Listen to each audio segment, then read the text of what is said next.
So yun na nga, for today's video, nagpunta kami dito sa Calle Crisologo at Bigan City.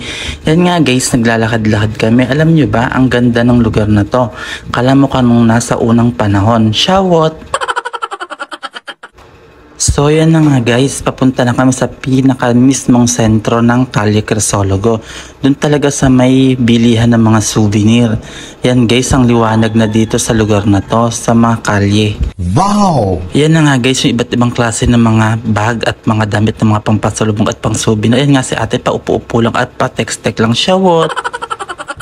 So ngayon guys, andito naman tayo sa bilihan ng mga iba't ibang klase ng mga santo. Alam nyo ba na super religyoso ang mga tao dito sa Ilocos Sur, Bigan City?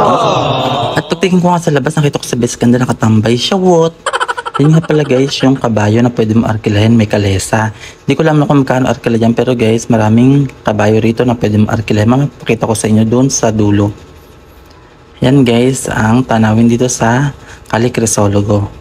Yan guys, maraming naglalakad-lakad at namamasyal na mga tao dito. Ang ganda ng lugar. Wow!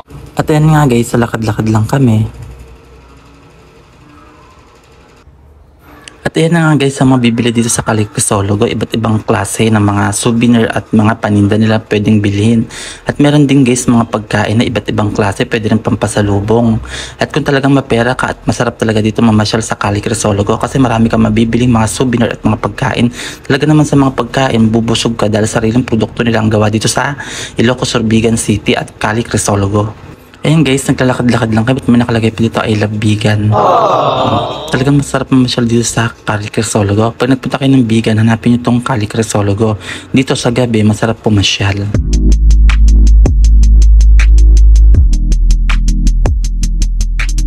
Yan nga pala sinasabi ko kayo ng mga kalesa na pwedeng arkilahin.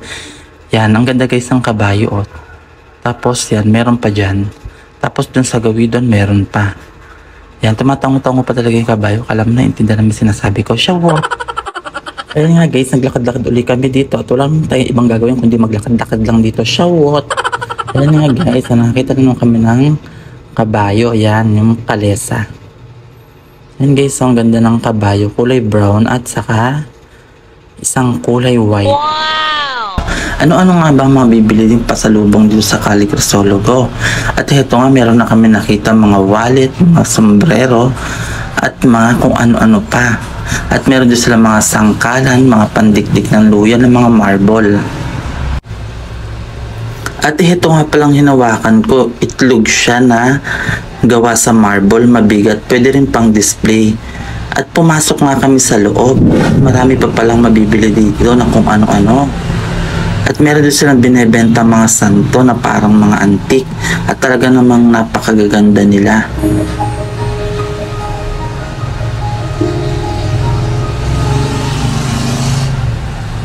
At sa gawin doon, meron pa silang iba't ibang klaseng binebenta. Ito nga guys, yung pandiktik ng bawang na gawa sa bato. At meron din silang mga paintings at mga elephant na gawa sa marble at mga ukit. Yan guys, sa mga mabibili dito. Ito guys, ang gaganda. Sa ilalim, meron din sila mga paintings, elephant.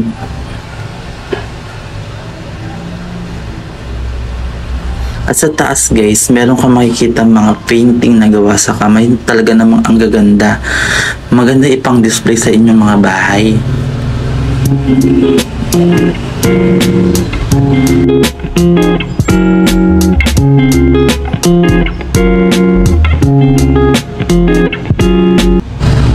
At meron din silang mga bag na gawa sa tiklis at mga pamaypay. Meron din dito mga sungka na inukit na talaga namang pwede yung paglibangan kapag wala kayong magawa. Ayan guys, meron din mga patungan ng mga kaldero ng mga kahoy. At ito guys, meron din mga pang display na ukit na talaga namang napakagaganda na i-display sa inyong mga bahay.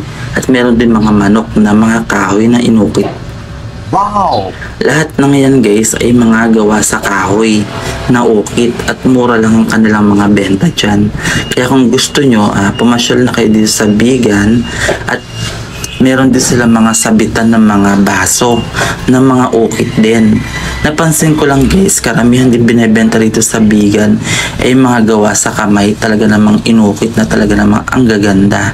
Dito yung guys mabibili yan sa Heritage at Bigan City, Calle Crisologo.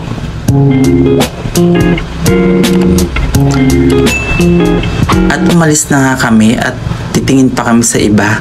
Yan guys, meron din mga restaurant dyan na pag nagutom kayo pwede kayong kumain. At sa gawi dun sa dulo dun, pupunta tayo. Tignan natin kung ano ang makikita sa gawi dun.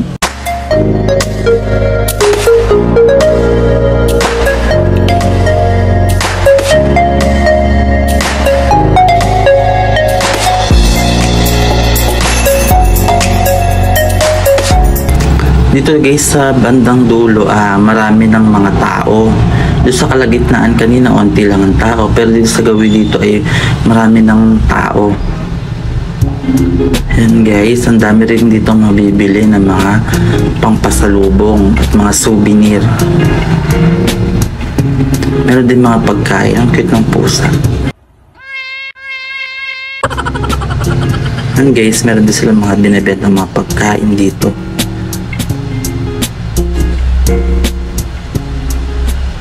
At ito pala guys, nagiba to nung lumindol. Kaya ngayon inaayos nila. Talagang dito, inaayos nila yung mga nasisirang mga gusali para maayos uli at maibalik sa dati. Yan guys, meron din mga nagpa-picture. Karamihan dito guys, talaga namang nagpa-picture sila. Dahil ang ganda talaga guys ng lugar.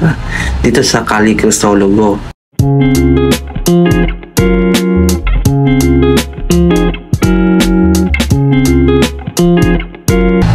Ayun nga guys, meron akong nakikita na kalesa. Dito guys sa gawid dulo dito ay karamihan meron ng mga kalesa na may kabayo.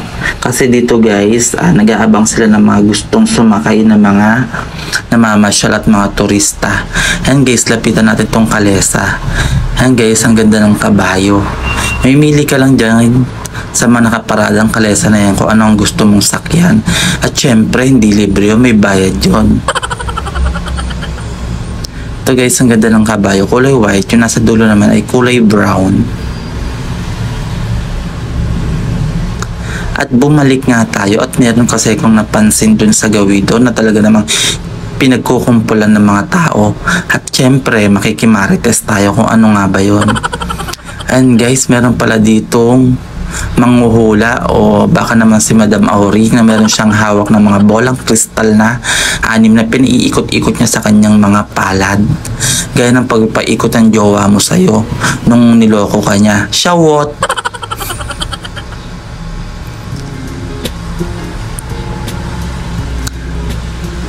At ayun nga guys, tutuloy na ulit tayo sa paglalakad. Pupunta na ulit tayo doon sa may gawi doon at titingnan natin kung ano nga ba ang meron doon sa gawi doon.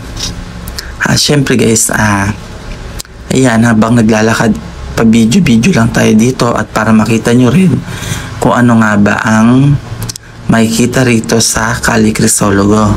Sinum ko na nga ang camera at meron din nakikita rin na bilihan ng mga souvenir at mga pangpasalubong.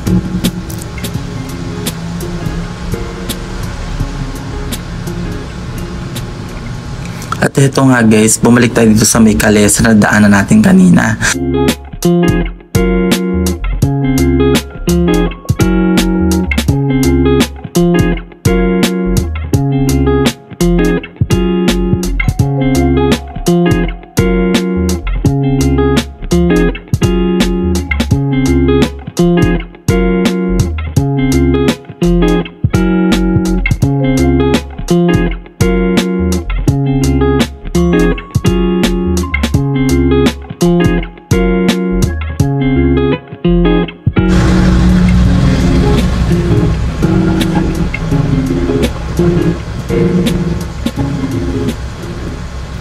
Yan guys ang makikita dito sa Calle Crisologo. Nasa labas na tayo ng Calle Crisologo. Andito na tayo sa dulo. Karamihan na makikita rito guys ay mga sasakyan, mga motor. Yan, pero meron pa rin ditong mga kalesa dun sa gawin. Tara pupuntahan natin. Yan guys, may mga tricycle din dito na kapag gusto nyo nang umuwi, maraming masasakyan dito. At ayun nga guys, nakikita ko yung mga kabayong nakaparada sa gawidon. Ito nga pala guys yung sinasabi ko na mga kalesa na pwede mong arkilahin. Mga kalesa, mga kabayo. Yan guys, ang daming kabayo. Nakaparada lang sila dito sa side ng simbahan.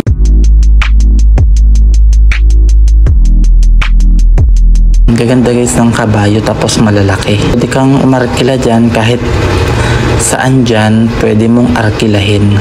Gusto mo arkilahin mo sila ng sabay-sabay, shawot. Dito talaga ang paradahan ng mga kabayo. Pero dito naman guys, nandito na tayo sa Plaza Burgos. Yan yung talagang pwede kang kumain dito. Meron dyan mga upuan na mga bato.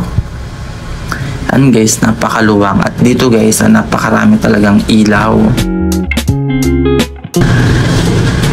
Yan guys, isinom ko na nga yung camera para makita nyo. At doon nakikita nyo doon guys ay yung tower ng simbahan.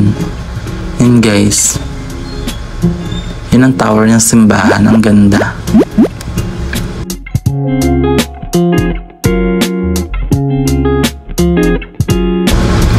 Habang iniikot-ikot ko nga tong camera talagang para makita nyo yung itsura dito sa Plaza Burgos. Ito na nga pala guys ang bell tower na sinasabi ko sa inyo. Halos tabi lang siya ng simbahan. Yan guys ang bell tower at ayun naman sa gawidon ang simbahan. Tapos sa harap naman ng simbahan dun guys nakalagay ang dancing fountain. At ito na nga guys yung dancing fountain. Yan guys, inaayos siya ngayon kasi guys, walang tubig yung dancing fountain tapos sira tong mga ilaw niya. Kaya guys, yun na nga inaayos. Aww.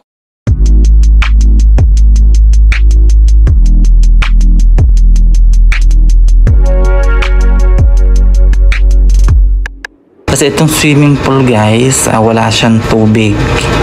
Ayan, tinanggalan muna na ng tubig para linisin at ayusin yung mga ilaw. At syempre guys, kapag nalinis na yan, lalagyan na ng tubig. Siguro guys, pag nilagyan ng tubig ito mga 1 linggo bago malagyan ng tubig. Pero guys, kapag nalinis na nila at nalagyan na ng tubig, bibidyo ko ulit para makita nyo. I-update ko kayo kung anong itsura ng dancing fountain kapag meron ng tubig. And guys, ang dancing fountain, wala pa siyang tubig sa ngayon. Update na lang ako sa inyo kapag okay na ang dancing fountain. Ayan guys, ang itsura ng dancing fountain kapag wala pa siyang tubig sa ngayon. Pero guys, update ko kayo kapag may tubig na siya. Yan guys, hanggang dito na lang muna ang ating vlog. Salamat sa panonood. Thanks for watching. Hey there. Subscribe to my channel. And also press this bell icon.